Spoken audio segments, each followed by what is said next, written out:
Entonces, queridos, la presencia de Dios se trata del mensaje que el Señor tiene para hoy. Isaías 6:3b dice, toda la tierra está llena de su gloria. En Proverbios 15:3 dice, los ojos de Jehová están en todo lugar, mirando a los malos y a los buenos. Y en Segunda de Crónicas 16:9a, es decir, la primera parte del versículo dice, porque los ojos de Jehová contemplan toda la tierra para mostrar su poder a favor de los que tienen corazón perfecto para con él. Entonces, si nosotros vemos cuál es el factor común de estos tres versículos que estamos citando, del profeta Isaías, de Salomón en Proverbios y de el historiador, ¿verdad? O el cronista en Crónicas, nosotros vamos a ver que la presencia de Dios está en todos lados en realidad. Es decir, Él es omnipresente, está en todos lados. No hay sitio, ¿verdad?, donde Él no esté. Hay otro versículo que dice, si fuera al fondo del mar, ahí estás tú. Si fuera lo más alto, allí también estás tú. En todos lados está el Señor, porque el Señor es, como dije, la palabra Señor significa el dueño, el amo de todo, ¿no? Y Él está omnipresente, está en todos lados, no hay nada que se le escape, no hay nada que lo pueda sorprender, algo que esté sucediendo que le sea oculto, nada de eso, sino que Él, por el contrario, está atento. Dice en Proverbios que los ojos de Jehová están en todo lugar, en todo lugar. En Crónicas 16:9 dice, porque los ojos de Jehová contemplan toda la tierra. Entonces, Él está viendo en simultáneo toda la tierra. Nos está mirando a cada uno de nosotros. Y eso no quiere decir que Él sea un gran ojo, ¿verdad?, que está detrás de ti, a tus espaldas, viendo a ver qué haces o qué dejas de hacer. No, porque Dios no es un gran ojo. Dios es un Dios misericordioso que está presente, digamos, espiritualmente presente donde estamos nosotros. Y muchas veces nosotros como seres humanos, cuando pasamos por circunstancias complejas, adversas, decimos, ¿dónde estaba Dios cuando yo estaba pasando por esto? ¿Dónde estaba Dios cuando mi familia estaba muriendo? ¿Dónde estaba Dios cuando me violaron, cuando me maltrataron, cuando me torturaron? ¿Dónde estaba Dios? Y lo bueno de todo eso es que definitivamente Dios estaba allí y está aquí también. Muchas veces nos preguntamos, si Dios estuviera en la tierra, entonces no habría tanta hambruna o no habría hambruna, no habría gente muriendo, ¿verdad?, del coronavirus. Ahora, por ejemplo, el país que está con unos índices disparados, pero alarmantemente disparados con el COVID, es, por ejemplo, India. Y algunas personas, cuando se refieren a India, ¿verdad?, en la situación que están pasando, que está llena de humo, además por la cantidad de miles de cremaciones diarias que se hacen en el país, porque tú sabes que los hindúes no entierran a su gente, sino que los creman. Entonces hay una cantidad inmensa de cremaciones simultáneas. Y entonces, claro, la imagen actual de India es terrible, terrorífica. Y hay gente que se refiere a esas circunstancias como que, Señor, mete tu mano ahí, ¿no? Como que Dios no estuviera ahí. Y entonces, ¿por qué ocurren estas cosas si Dios está ahí, ¿no? Bueno, estas cosas ocurren por el pecado del hombre. Dios nunca quiso, nunca fue la voluntad de Dios que esto fuera así. Pero esta es la consecuencia natural de las decisiones humanas, del pecado humano. es la consecuencia natural. Entonces, Dios sí está ahí. De hecho, si Dios no estuviera ahí, sería mucho peor.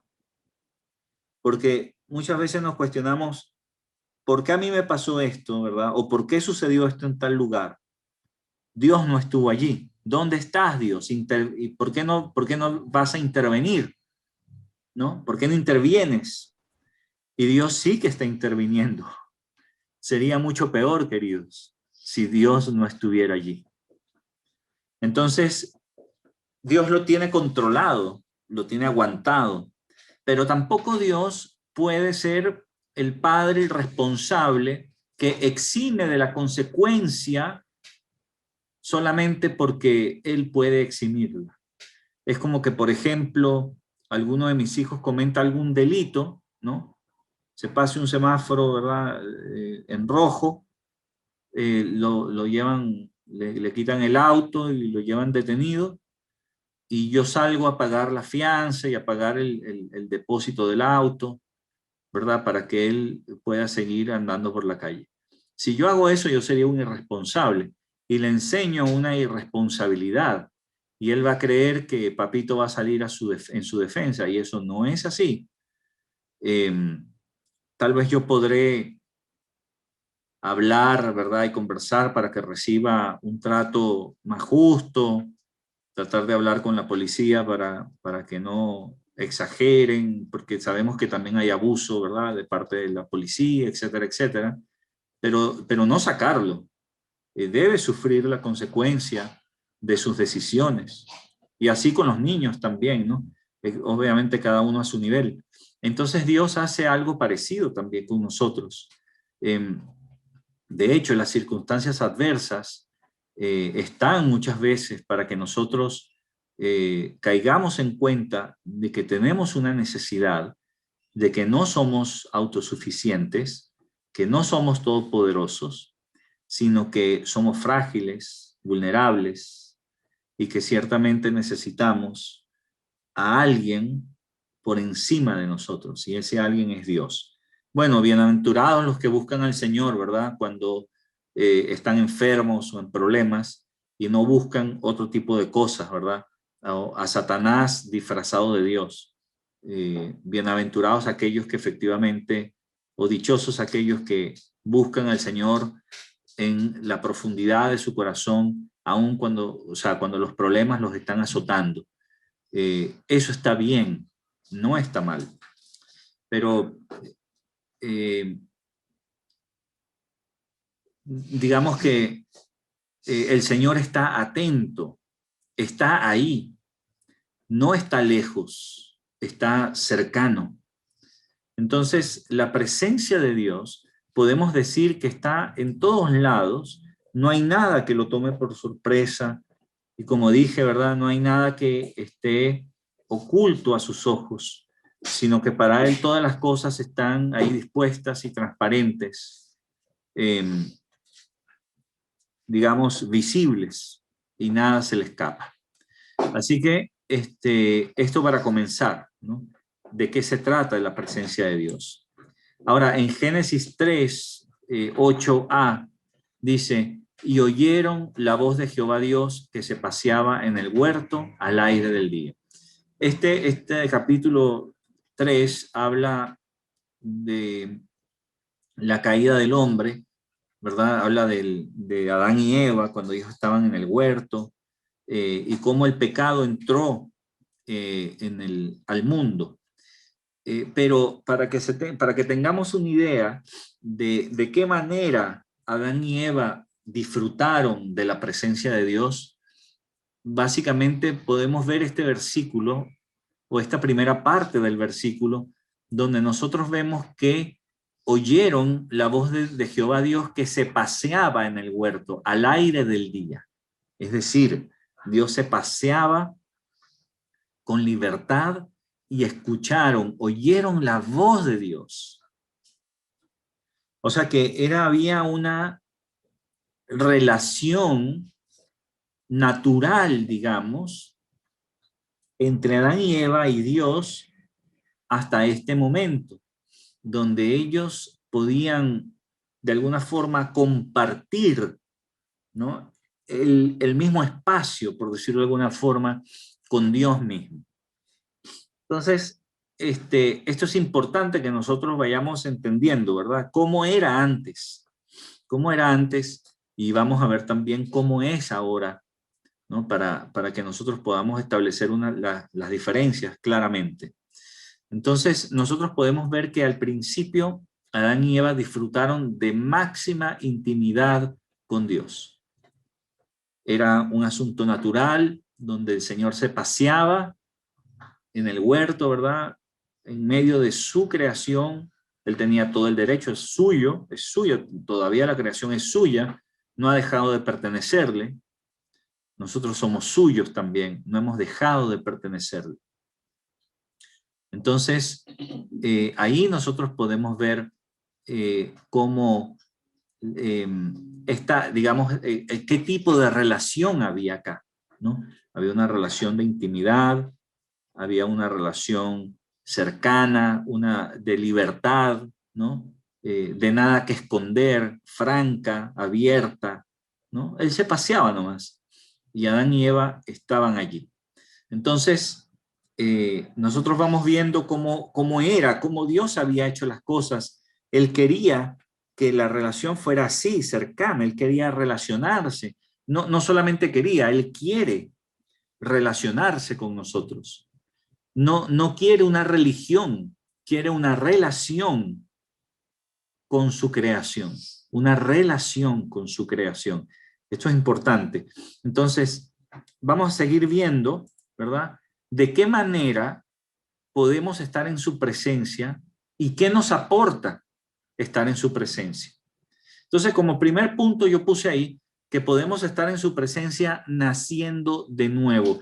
Y esto es una condición transversal para poder estar realmente en la presencia de Dios. Estar en la presencia de Dios y permanecer en la presencia de Dios, ¿no? Y cómo, qué ocurre, qué significa nacer de nuevo, ¿no? Cuando Jesús le planteó esto a Nicodemo, Nicodemo dijo, ¿cómo acaso un hombre viejo puede entrar en el vientre de su madre y volver a nacer? Y Jesús le dijo, Nicodemo, no estoy hablando de un asunto carnal, material, físico, sino que estoy hablando de un asunto espiritual. Es un nuevo nacimiento espiritual. Por eso es que Ezequiel 36, versículo 27a dice, y pondré dentro de vosotros mi espíritu. O sea, aquí hay, digamos, aquí está la esencia profetizada por Ezequiel de lo que Dios iba a hacer en el futuro, más o menos unos 700 años después, con Jesucristo, con ese nuevo pacto. Porque hasta ahora, desde Moisés hasta Cristo, reinaba el antiguo pacto. Y ese antiguo pacto era un pacto donde se tenía que cumplir con la ley, ¿verdad? Estaban los 10 mandamientos, estaba todo el Levítico, Deuteronomio, que resumía todo, y, y ellos tenían que acogerse, digamos, a esta ley y hacer lo que Moisés había mandado hacer y cumplir con la ley. Ese era el antiguo pacto. Pero el nuevo pacto es diferente. Es donde tenemos su Espíritu Santo en nosotros, adentro de nosotros. Y eso hace una gran diferencia. Aquí en Juan 3, 5 y 7b dice, justamente en la conversación que tiene Jesús con Nicodemo, dice, respondió Jesús, de cierto te digo, que el que no naciere de agua y del Espíritu no puede entrar en el reino de Dios. O sea, es necesario nacer de nuevo. O sea, vemos con mucha claridad, con las palabras de Jesús, ¿verdad?, que hay que nacer de nuevo para poder entrar en el cielo, querido. Si tú te quieres ir al cielo, tú tienes que haber nacido de nuevo. De lo contrario, esto no es posible. Es necesario, dice Jesús en la última parte del versículo 7, es necesario nacer de nuevo. Entonces, bueno, esta necesidad obviamente tiene que hacerse patente, ¿no? Tenemos que caer en cuenta de esto para poder pedirle al Señor este nuevo nacimiento, para poder reconocer al Señor, ¿verdad? Como el Señor, justamente como el dueño y amo de tu vida. Y de esa manera, con esa confesión, digamos, con ese reconocimiento y confesando o diciendo, afirmando que Jesús está vivo, que Dios le levantó entre los muertos, por ejemplo, ya es suficiente para ser salvo. Y después de ahí en adelante tenemos que caminar en conformidad con la palabra de Dios, porque aquel que dice que ha nacido de nuevo, que entregó su vida, que hizo la oración de fe, de entrega, o como quieren llamarla, pero no camina en conformidad con la palabra de Dios, el tal no es cristiano. Por eso es que es importante que haya una consecuencia lógica de actuar en conformidad a lo que yo creo. Si yo digo que soy de Cristo, entonces yo tengo que empezar a actuar como Cristo. Bueno, habrá un montón de cosas, ¿verdad? Hay mucha tela que cortar, mucho pan que rebanar. Hay tantas cosas de las que yo no soy capaz de hacer todavía, ¿verdad? Hay un montón de cosas, de pecados con los que tengo que luchar, pero estoy justamente en la lucha. Estamos en la lucha, queridos. Estamos en la lucha. Y eso es lo importante, estar en la lucha diaria. Mientras esa lucha esté, yo estoy dando valor a las palabras del Señor, porque esa lucha a mí me va a llevar a los pies de Cristo, me va a llevar a su presencia. Y yo encuentro la presencia de Dios cuando yo leo su palabra, cuando oro, cuando me congrego, cuando me disipulo, cuando estudio las Escrituras. Yo estoy en la presencia de Dios. Y claro, yo puedo estar en esa presencia de Dios sin nacer de nuevo, pero yo estoy en la presencia mientras escucho la palabra de Dios y después, cuando ya no la escucho, la dejé de escuchar y vuelvo a mi cotidianidad, ya dejé de estar en la presencia. Por eso es que es importante el nuevo nacimiento, porque este es un nuevo nacimiento, dice, del Espíritu, dice el mismo Jesús, ¿no? Y que es necesario para poder entrar en el reino de Dios, es decir, en el cielo. Es necesario, querido. No podemos suavizar el mensaje, ¿verdad?, de Jesucristo, el mensaje de Dios en la Biblia. Entonces, quiero pasar a explicar un poco, digamos, cuál es la configuración, ¿no? La configuración espiritual o, digamos, de la creación de nosotros. Cuando el Señor nos creó, cuando creó a Adán, cuando creó la raza humana, la creó así, de esta manera, ¿no? Ahí tenemos la condición adánica, es decir, Adán, Eva, ¿verdad? Pudieron estar así, tal como lo creó el Señor. Trino, igual que Dios, porque una de las cosas que dice Dios en Génesis es: hagamos al hombre a nuestra imagen y semejanza. Entonces, la imagen tiene que ver con esta Trinidad, ¿no? Donde tenemos que Dios es Dios Padre, Dios Hijo y Dios Espíritu o Espíritu Santo.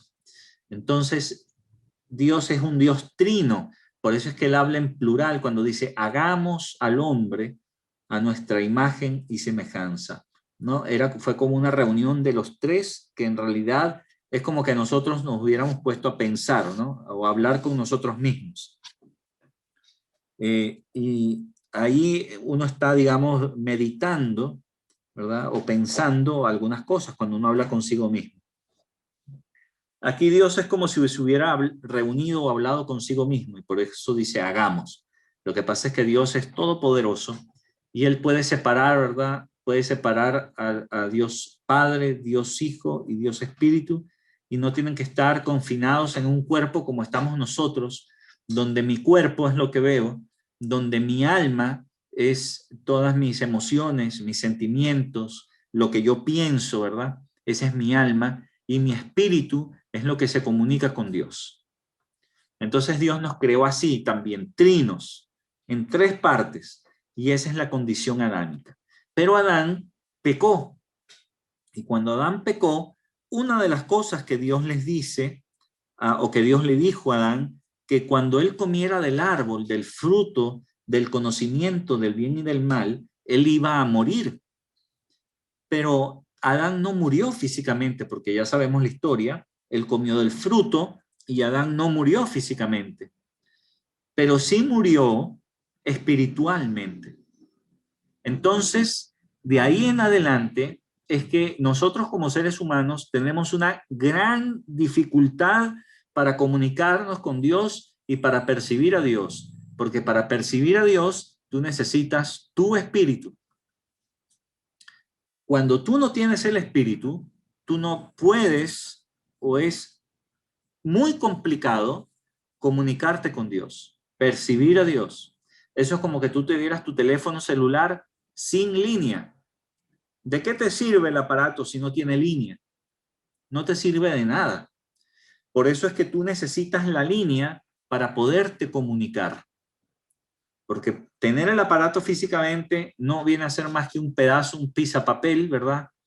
Un pisapapel caro, es lo que vienes a tener ahí, cuando tienes un celular sin línea. Pero cuando tú le pones línea, tú tienes la capacidad de comunicarte. Entonces, ahí nosotros morimos, hay una separación entre Dios y el hombre, se rompe la relación entre Dios y el hombre, y pasamos a la condición caída, que es la que habla la Biblia, donde nosotros tenemos el cuerpo, obviamente, que no lo perdemos, de hecho, lo podemos ver todos los días en el espejo, ¿verdad? Tenemos nuestra alma, que tampoco la perdemos, que es nuestras emociones, lo que pienso, ¿verdad? Etcétera, etcétera. Y tenemos además el espíritu como muerto. Yo lo puse ahí adentro del alma, como podrán verlo, ¿verdad? Lo puse ahí adentro, porque para no desaparecerlo, ¿no? Está ahí moribundo de alguna forma, algún estado espiritual yo puedo tener, por eso es que la gente busca llenar ese vacío que deja el espíritu, ¿no? Busca llenarlo con otras cosas y trata de llenarlo con alcohol, con drogas, con diferentes cosas, trata de llenarlo, no pudiendo llenarlo nunca en realidad, porque no encaja, ¿sí? Eso tiene forma de Dios, por decirlo de alguna manera, y solamente Dios puede llenar ese vacío. Y nosotros estamos dominados en la condición caída, estamos dominados, escucha bien la palabra que empleo, estamos dominados por nuestras emociones y por nuestros pensamientos, ¿no? Los pensamientos pueden ser altruistas o no pueden ser altruistas. Y de ahí, obviamente, que hay gente que es más violenta que otra, de ahí que hay gente que piensa más las cosas antes de decirlas, unas sí, otras no, unas son más iracundas que otras, pero definitivamente todos los seres humanos, todos somos dominados por nuestras emociones y por nuestros pensamientos. Algunos con más dominio propio, ¿verdad? O con autocontrol podrán dominar sus emociones con un poco más de, de fuerza, ¿verdad? Ser más estoicos, ser más parcos, etcétera, etcétera. Pero de todas maneras están siendo dominados por sus pensamientos, ¿no? O por sus emociones. En la mayoría de los casos la gente es dominada por sus emociones y por eso es que hay peleas, conflictos, ¿no? Situaciones egoístas, etcétera, etcétera. Y Dios no está por ningún lado. Por ningún lado está Dios. sino que estamos completamente dominados por nuestra carne, por decirlo de alguna manera. Y esa es la condición caída, esa es la condición donde hoy en día cualquier ser humano se encuentra.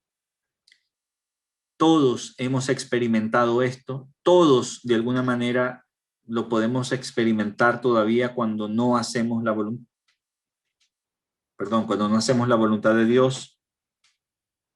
Todos podemos caer en esto y lo hemos experimentado. Pero viene lo más importante. Está la condición cristiana. Y en la condición cristiana, como dijo Ezequiel, ¿verdad? Como recordarán, dice, pondré dentro de vosotros espíritu, mi espíritu, dice, mi espíritu. Y ahí tenemos la condición cristiana, donde yo vuelvo a mí, yo recupero de alguna manera mi espíritu, y Dios además pone su Espíritu Santo en mí. Por eso es que Ezequiel decía, ¿no? Y pondré dentro de vosotros mi espíritu. Claro, habla del Espíritu Santo. Ahora vamos a ver bien lo que significan estas palabras de Ezequiel, ¿no? Las vamos a ver con un poquito más de cuidado, pero fíjense que en la condición cristiana, ahora no solamente se restituye mi condición original, donde ahora yo tengo mi espíritu para comunicarme con Dios, sino que Dios mismo viene a vivir a mí, adentro de mí. Y por lo tanto, ya Dios no está allá, más allá de la galaxia Andrómeda, ¿verdad? No está ya más allá del Orión ni de las Pléyades, sino que está aquí adentro de mí, en mi corazón. Y en esa condición, yo tengo un Dios súper cercano. ¿Qué más cercano que esté conmigo constantemente? Y esa es la condición que nosotros podemos experimentar también a diario los que hemos recibido a Jesús como nuestro Señor, como nuestro amo, y le hacemos caso. Cuando nosotros nos enfocamos en Él y le obedecemos, podemos experimentar esta condición cristiana.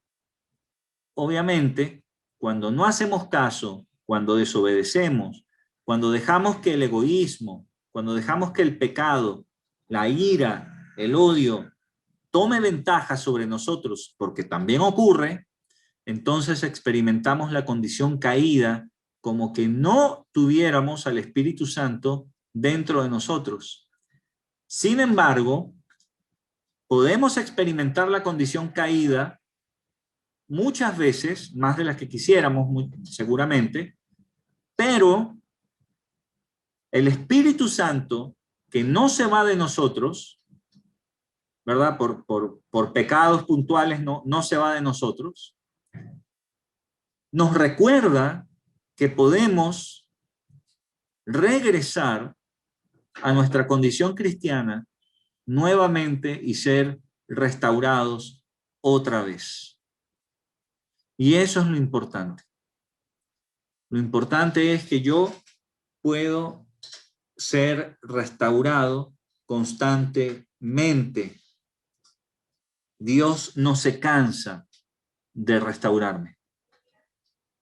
El Señor siempre está dispuesto a perdonarme y a restaurarme cada vez que yo reconozca y le pida perdón.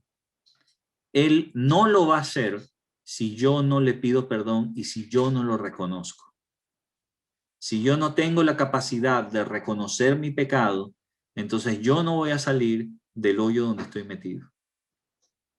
Muy difícil. Ahí tendría que actuar ya la psicología, la fuerza de voluntad, ¿verdad? Un montón de cosas, pero definitivamente todos serían esfuerzos humanos y no daríamos lugar al Espíritu Santo. ¿Sirve lo de los esfuerzos humanos? Hasta cierto punto, señores. Sí, en algunas circunstancias puede servir, pero muchas veces esas circunstancias son temporales. Cuesta, es muy difícil. Yo no digo que no se pueda, pero es súper difícil que humanamente hablando, se pueda mantener de manera constante una condición, ¿verdad? Bueno, hasta que te acostumbras, obviamente, y ahí se puede mantener, digamos, de alguna forma. Pero el cambio con el Espíritu Santo no implica un esfuerzo en cambiar esa conducta o ese pecado o esa actitud o ese comportamiento o ese pensamiento, sino que el esfuerzo viene en buscar a Dios y lo demás va sanando a medida que yo me voy acercando a la presencia de Dios. Entonces, Ezequiel 36, 26a justamente dice, os daré corazón nuevo y pondré espíritu nuevo dentro de vosotros. Entonces, ese espíritu nuevo, ¿no?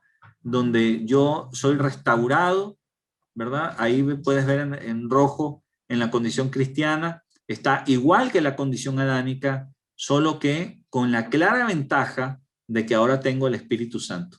Entonces, acabamos de leer en el versículo anterior, ¿no? Aquí, no, antes era la cosa, ajá, acá, y pondré dentro de vosotros mi espíritu, Ezequiel 36, 27, ¿ven? Y aquí, en Ezequiel 36, 26, dice, os daré corazón nuevo y pondré espíritu nuevo dentro de vosotros. Entonces, Él nos restaura la línea. Agarró el celular y le puso la línea. Le puso una tarjeta SIM con saldo, por decirlo de alguna manera. Le puso una tarjeta SIM que tenía crédito para hablar, para una línea. Y además, la línea, ¿verdad? El receptor ya está muy cerca, está dentro de nosotros. Entonces eso es como que yo nunca, la señal no me va a fallar nunca, porque la tengo ahí al lado, la tengo al lado, no adentro, ni siquiera al lado, la tengo adentro. Entonces la distancia entre Dios y yo es cero, estamos en el mismo lugar y eso es importantísimo. Nuestra condición actual viene a ser aún mejor que la primera. Ahora tenemos al Señor adentro de nosotros. Y eso es importantísimo que nosotros lo tengamos en mente, queridos. Es transversal, es medular. Definitivamente que sí. En Ezequiel 36, bueno, ¿qué nos aporta? ¿No? ¿Qué nos aporta esto? ¿Qué beneficio nos trae aparte del tener a Dios dentro de nosotros como si eso fuera poco, ¿no?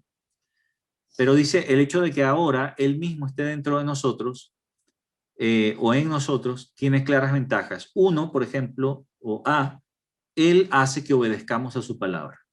Como dice Ezequiel 36, 25, dice, esparciré sobre vosotros agua limpia y seréis limpiados de todas vuestras inmundicias y de todos vuestros ídolos os limpiaré. Entonces, primero, ¿quién va a limpiar? ¿Quién va a esparcir? Dios. Ahí dice, esparciré, os limpiaré. Está hablando en primera persona de singular. Entonces, Él es el que va a hacer. ¿Y qué es lo que va a hacer? Dice que nos va a limpiar de nuestras inmundicias, es decir, del pecado. De nuestros pecados Él nos va a limpiar. Y también de nuestra idolatría. Y la idolatría tiene que ver con un montón de cosas. No es solamente los ídolos o las estampitas o los muñequitos a los que antes tú les prendías velas, sino ahora se trata, ¿verdad? Además de si para ti, si tú eres un adicto al trabajo, ¿verdad? Entonces el trabajo viene a ser un ídolo para ti. Bueno, Él de eso también te va a limpiar. El auto, ¿verdad? Si es un ídolo para ti, también te va a limpiar. Si tus hijos son tus ídolos para ti, también te va a limpiar. Lo que sea tu ídolo, Dios lo va a limpiar, lo va a sacar de ahí y Él va a ser tu prioridad. Y eso es algo importante que también nosotros tenemos que entender. Sigue diciendo en Ezequiel, versículos 26 y 27, dice, os daré corazón nuevo y pondré espíritu nuevo dentro de vosotros y quitaré de vuestra carne el corazón de piedra y os daré un corazón de carne, y pondré dentro de vosotros mi espíritu, y haré que andéis en mis estatutos, y guardéis mis preceptos, y los pongáis por obra. ¿Quién es el que hará? ¿Quién es el que dará? ¿Quién es el que quitará? ¿Quién es el que pondrá? Dios. Como verán ahí, que lo resalté en negritas, ¿sí? Dice, os daré, pondré, quitaré, daré, pondré, haré. Todo está en primera persona del singular. Por lo tanto, Él es el que hace. Y con ese corazón nuevo, ¿no? Con ese, es un nuevo corazón, es una nueva manera de sentir, una nueva manera de ver las cosas. Dice, pondré mi espíritu, perdón, pondré espíritu nuevo dentro de vosotros. Es como les dije, ¿verdad? Restaura nuestro espíritu, nos resucita el espíritu, y quitaré de vuestra carne el corazón de piedra, insensible, duro, ¿verdad? Que no te importaba nada, y ahora les daré un corazón de carne, sensible, suave, blando, ¿no? Donde, donde puede empatizar, digamos, con otros. Además, pondré dentro de vosotros mi espíritu. Entonces, no solamente eso que yo voy a hacer a favor de ustedes, para que ustedes se sensibilicen con el prójimo y conmigo mismo, sino que además voy a ponerles, hijos, ¿verdad? Mi espíritu a ustedes. Y yo voy a hacer que ustedes me obedezcan. Porque cuando dice, y haré que andéis en mis estatutos, dice, voy a hacer que ustedes cumplan con mis mandamientos, ¿no? Que los obedezcan, cuando dice guardéis mis preceptos, que los obedezcan, ¿verdad? Y los pongáis por obra. O sea, que los ejecuten. Entonces es un asunto de caminar en los mandamientos de Dios, no por fuerza humana, sino porque es a través de Él que yo lo puedo hacer, porque antes no me congregaba, ni escuchaba la palabra de Dios, ni nada un domingo en la mañana, porque era más rico dormir hasta el mediodía y almorzar, ¿verdad? A las 5 de la tarde. Ese era mi domingo, porque me acostaba el sábado a las 3 de la mañana. ¿Sí o no? Y era más rico así. Pero ahora no. Ahora he empezado a sacrificar mis cosas, lo que me gustaba, como decía Pablo. Todo lo que yo hacía, lo que me gustaba, ahora lo tengo por basura al lado de conocer a Jesucristo. Entonces ahora regulo ya las invitaciones, ¿verdad? Para andar en la fiestecita, en la reunión, aunque ahora sean por Zoom, igualito, tengo mi trago al lado, ¿verdad? Y hasta las 3 de la mañana, ya ahora les estoy diciendo que no, ya no. Ahora no me acuesto más allá de las 12 de la noche. Ahora me levanto, aunque sea a las 9:30 de la mañana, a preparar, o a las 10, ¿verdad? Para desayunar rápido y estar a las 11:30 o a las 10:30, ¿verdad? Depende del país donde te encuentres, listo y presto para escuchar la palabra de Dios. ¿Qué ha sucedido ahí? ¿El pastor te está obligando? No, para nada.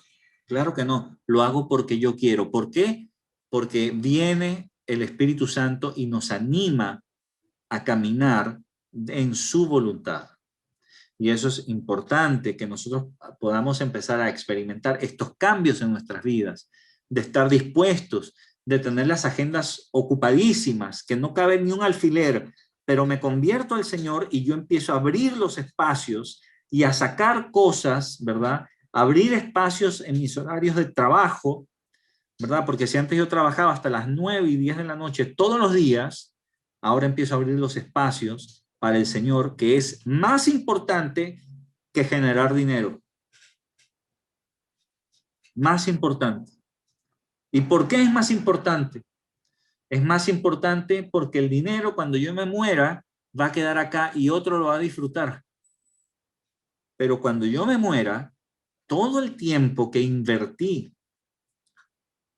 en estar en la presencia de Dios, todo lo que hice como consecuencia de haber invertido ese tiempo en la presencia de Dios, tiene una recompensa que no se compara ni en lo más mínimo con toda la fortuna que yo pueda acumular aquí en este planeta. No se compara. Por eso es que abro la agenda, se la entrego al Señor y ahora le digo, Señor, mi agenda es tu agenda. Yo hice todo este montón de planificación, Señor, pero te la entrego para que tú reacomodes todas las cosas que yo hice aquí. Algunas cosas te las dejará, otras las eliminará, otras agregará, otras las moverá. Porque esa es mi experiencia con el Señor. Entonces, ¿qué es lo que quiere el Señor?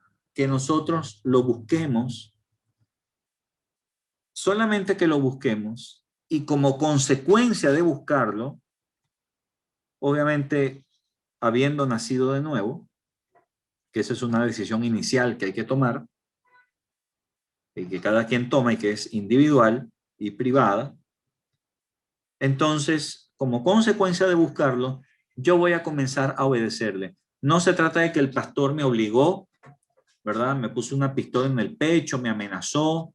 No, no, no. El pastor no hace eso. El pastor anima, sí. El pastor ora y anima, pero no obliga a nadie. Yo siempre le digo a la gente, si tú quieres y puedes, congrégate. Si tú quieres y puedes, estudia la palabra, lee la Biblia, ora, en fin, etcétera, etcétera. Porque yo no puedo obligar, pero sí puedo aconsejar, sí puedo sugerir y decirte lo que es mejor para ti. Porque yo no me puedo quedar con eso, como pastor yo no me puedo quedar con eso guardado y dejando que tú hagas lo que tú quieras, porque yo voy a rendirle cuentas a Dios como pastor de lo que yo sugerí, de lo que yo le dije al resto de las personas.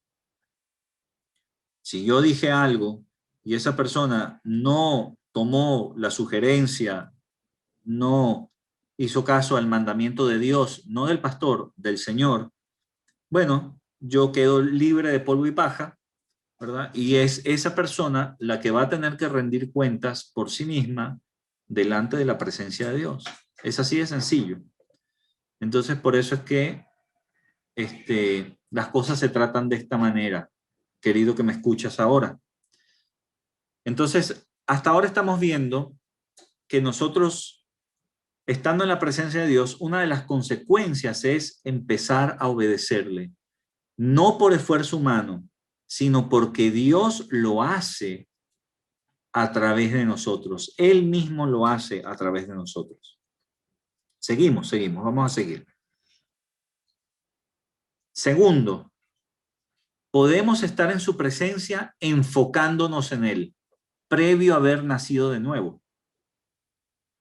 Por eso es que en Hebreos 12:1 al 2a dice, por tanto, nosotros también, teniendo en derredor nuestro tan grande nube de testigos, despojémonos de todo peso y del pecado que nos asedia y corramos con paciencia la carrera que tenemos por delante, puestos los ojos en Jesús, el autor y consumador de la fe. Entonces, ¿en qué me tengo que enfocar? En Jesús. En Él solamente. Me tengo que despojar, pero fíjate lo que dice. Me tengo que despojar del peso y del pecado que me asedia. Y tengo que correr con paciencia la carrera que tengo por delante. Esto es un maratón, querido. Esto es una carrera de resistencia donde el que gana no es el que llega primero, sino es el que llega. Ese es el que gana, el que llega. Por eso es que yo tengo que seguir adelante y seguir adelante. Pero para seguir adelante, yo tengo que poner mis ojos en Jesús. Esa es la única manera de seguir. No hay otra. Por eso es que me tengo que despojar del peso que el pecado pone sobre mí. La mochila, ¿verdad? Llena de pecados que lo que hace es hundirme, cansarme, agotarme, me hace ir más lento, me hace caer, me hace desviar. quítate la mochila del pecado y corre, pero con paciencia, siempre con los ojos puestos en Jesús. Esa es la manera de correr. Entonces, en Mateo 14, 28 y 29, fíjate, cuando Jesús en una noche llega caminando sobre el agua a la barca donde estaban los apóstoles, ¿verdad? Que estaban yendo para la otra orilla. Jesús llega en la madrugada caminando sobre el agua y pensaron que era un fantasma y Jesús le dijo, quédense tranquilos que soy yo. Entonces en el 28 dice, entonces le respondió Pedro y dijo, Señor, si eres tú, manda que yo vaya a ti sobre las aguas. Y él dijo, ven. Y descendiendo Pedro de la barca, andaba sobre las aguas para ir a Jesús. Qué maravilloso, de verdad, este pasaje bíblico de Pedro caminando sobre las aguas me parece impresionante, ¿no? Pedro ha sido la primera y única persona en realidad que ha podido caminar sobre el agua, apartando a Jesús, ¿no? Digo, personas que como tú y como yo. Él pudo caminar sobre el agua para ir a Jesús. Y bueno, vamos a continuar para no adelantarme. Dice en el versículo 30, pero al ver el fuerte viento tuvo miedo y comenzando a hundirse dio voces diciendo, Señor, sálvame. Al momento Jesús extendiendo la mano asió de él y le dijo, hombre de poca fe, ¿por qué dudaste? Y entonces, por eso es que en Hebreos leímos que tenemos que tener los ojos puestos en Jesús. Porque Pedro cuando vio el fuerte viento tuvo miedo y empezó a hundirse. Y Jesús le reclama, le dice, hombre de poca fe, ¿por qué dudaste? Porque la duda mata la fe, hermanos. Tener miedo es dudar de lo que Dios pueda hacer. No es normal, definitivamente, que una persona camine sobre el agua. Lo normal es que, bueno, el agua le llegue al cuello, ¿verdad? Y nade y luche por mantenerse a flote. Eso es lo normal. Obviamente, él empezó a percibir el fuerte viento, dice. Estaba soplando mucho. Seguramente había oleaje debido al viento. Y Pedro se percató del viento. Por eso es que muchas veces cuando nosotros nos enfocamos, empezamos enfocándonos en Jesús, pero empezamos a darnos cuenta de las cosas que hay alrededor, de las circunstancias, ¿no? Oye, pero pasa esto, pero es que estadísticamente hablando, ¿verdad? Pudiera pasar esto, lo más probable es que pase esto, pase aquello. Yo, a partir de ese momento, yo estoy entrando en duda de que Dios algo pueda hacer al respecto. Y si yo entro en duda de que Dios puede hacer algo al respecto, yo me voy a hundir. Me voy a hundir. Y le puedo pedir al Señor que me salve. Y sí me va a salvar. Pero voy a terminar hundido. Y me va a salvar y me va a decir por qué dudaste. Y te voy a decir algo más. Pedro no caminó nunca más sobre el agua. Lo que quiere decir que tal vez ya no se dé lo que yo pensaba que se iba a dar. Justamente porque yo estoy sacando mi atención de Cristo y se la empiezo a dar a las circunstancias. Es importante que yo no deje de ver a Jesús. Hace muchos años, y le cuento así muy rápido, cuando mi hijo Daniel, que ya tiene 18 años, tenía un añito, antes de cumplir los 2 años, apenas caminaba, tal vez 2 años tenía. Fuimos a casa de un compañero de la universidad y él obviamente por vivir en departamento, digo, mi hijo Daniel, por vivir en departamento, no estaba muy acostumbrado al pasto. Así que cuando fuimos a casa de este amigo, que fue a casa de la mamá en realidad, donde celebró su cumpleaños, que era una casa grande allá en Caracas, tenía un jardín y en ese jardín había una casa, estas de juguetes que son grandes, donde los niños pueden entrar, ¿sabes? Tienen ventanitas, puertas, en fin.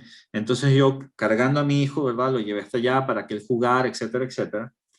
Y después lo puse en el pasto y en el pasto, claro, la sensación del pasto es rara, extraña, le daba miedo y se puso a llorar y yo me acordé de este versículo, de este pasaje bíblico. Así que yo me alejé más o menos unos 5 metros de él y me paré en el piso, ¿verdad? De baldosas que había allí en el área del patio, del jardín interno, digamos. Entonces, o trasero. Entonces, Daniel lloraba y lloraba porque no quería moverse porque estaba en medio del pasto. Y yo le llamé la atención y le dije, Dani, Dani, hijo. Y él me miró llorando, ¿verdad? Y yo le dije, no mires al pasto, mírame a mí, camina, ven, camina, mírame a mí. Entonces él me veía llorando y empezó a caminar hacia mí. Hasta que él se dio cuenta del pasto otra vez y se quedó quieto y miraba al pasto otra vez y lloraba más duro porque tenía miedo. Era un niñito, obviamente, que no estaba acostumbrado al pasto. Entonces, yo lo volví a llamar, ¿verdad? Dani, Dani, a mí mírame, ven, camina, camina hacia mí, mírame, solo mírame a mí, mira papá, y le extiendo los brazos. Y él me miró otra vez, agarró ánimo, ¿verdad? Y caminó hacia mí rápidamente hasta que llegó. Y claro, lo cargué, lo felicité, ¿verdad? Lo animé, lo consolé, porque eso ocurre, es verídico, yo lo puse a prueba con mi propio hijo, ¿verdad? Y me di cuenta que efectivamente se cumple. Si yo me enfoco en lo que yo tengo miedo, yo me voy a hundir. Yo me tengo que enfocar en Jesucristo. Tampoco tengo que andar haciendo lo de mente positiva para los que, o sea, los que les gusta andar pensando, ¿verdad? Positivamente, control mental, mente positiva, pensamiento positivo, nueva era. Nada de esa basura funciona en realidad. Lo que funciona es enfocarnos en Jesucristo. La Biblia nunca te dice que tengas pensamientos positivos. Te dice que tus pensamientos sean como en Filipenses 4:8 dice, ¿verdad? De honra, sea algo digno de alabanza, sea algo, si es de buen nombre, etcétera, etcétera. Entonces, en eso piensa. Pero no habla de pensamientos positivos, del yo sí puedo. No, la Biblia sí dice que somos más que vencedores en Cristo Jesús, no por mérito propio. Y he ahí la gran diferencia. Esto no requiere esfuerzo ni mérito de mi parte. Solo requiere que yo me enfoque en Jesucristo. Seguimos, ya nos falta mucho para terminar. ¿Qué nos aporta? Bueno, Él hace que caminemos sobre los problemas cuando nos mantenemos enfocados en Él. Juan 16:33 dice, estas cosas os he hablado para que en mí tengáis paz. En el mundo tendréis aflicción, pero confiad, yo he vencido al mundo. Entonces, cuando yo me enfoco en Él, ¿no? Yo puedo caminar como Pedro sobre las aguas. Mientras me enfoque en Él, voy a caminar sobre las aguas. Y además, Él me está diciendo, en el mundo vas a tener aflicción, pero confía, porque yo he vencido al mundo. Es decir, no dejes de mirarme, no bajes la mirada, camina y sigue confiando. O sea, que además no solamente hace que caminemos sobre los problemas, sino que además nos da paz. ¿Y de qué paz se trata? Bueno, Juan 14:27 lo registra y dice, la paz os dejo, mi paz os doy, yo no os la doy como el mundo la da, no se turbe vuestro corazón ni tenga miedo, justamente lo que tuvo Pedro cuando caminaba sobre el agua. Se necesita enfocarnos en él y tener su paz, que no es una paz como el mundo la da, dice, es una paz que sobrepasa no busqué el versículo, pero hay un versículo que dice que Él da una paz que sobrepasa todo entendimiento. Quiere decir que, lógicamente hablando, en la circunstancia que tú estás, tú deberías estar preocupado, deberías estar temeroso, pero con la paz de Cristo no es así. Estás tranquilo. Y la gente se extraña. A mí me ha llegado gente, ¿verdad? Cuando yo he estado en circunstancias adversas y me han dicho, ¿cómo puedes estar tranquilo? Yo en tu lugar estuviera desesperado. Entonces da pie para predicar y decir, porque no se trata de mí, se trata de Jesucristo. Porque yo también puedo estar desesperado, pero he decidido enfocarme ahí. Entonces, claro, cuando tú te enfocas, entonces estás bien. Porque también he experimentado que me enfoco, me desenfoco, me enfoco, me desenfoco.